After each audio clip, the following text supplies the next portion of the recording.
সিঙ্গাপুরের জন্য আসলে কতটা চ্যালেঞ্জিং যদি তাদের পয়েন্ট অফ ভিউতে আমরা আলোচনা করি, যে এই অ্যাওয়ে ম্যাচটা বাংলাদেশের এগেইনস্টে এবারের এই ম্যাচটাতে স্পেশালি। আচ্ছা, হ্যাঁ, আপনার কালকে রাতে এসছে আর কি সিঙ্গাপুর, এবং তারা আজকে সম্ভবত পুলিশ মাঠে প্র্যাকটিস করবে, আর কালকে হচ্ছে অফিসিয়াল ডে হিসাবে ন্যাশনাল টিমে।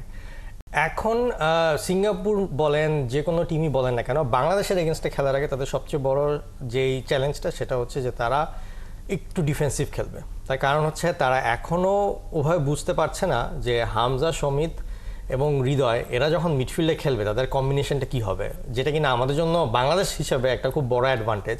কারণ এই প্লেয়ারগুলো নতুনভাবে খেলছে এবং তারা হেভি টপ কোয়ালিটির প্লেয়ার। আপনি যদি এশিয়া কনসিডার করেন সেই হিসেবে হামজা তো টপ লেভেলের প্লেয়ার।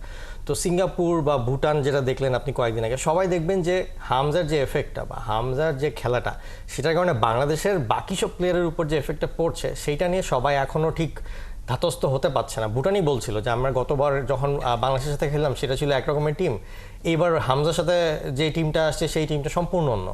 এর সঙ্গে যখন আবার শামিদ সংযোগ হবে তখন আরেকটা ডাইমেনশন ক্রিয়েট হবে পুরো টিমের। সো এই যে কি মেথডে যে 10 তারিখে খেলবে বাংলাদেশ, এটাই হচ্ছে সিঙ্গাপুরের আগে থেকে প্রেডিক্ট করে গেম প্ল্যান সাজানোটা হচ্ছে সবচেয়ে বড় চ্যালেঞ্জ।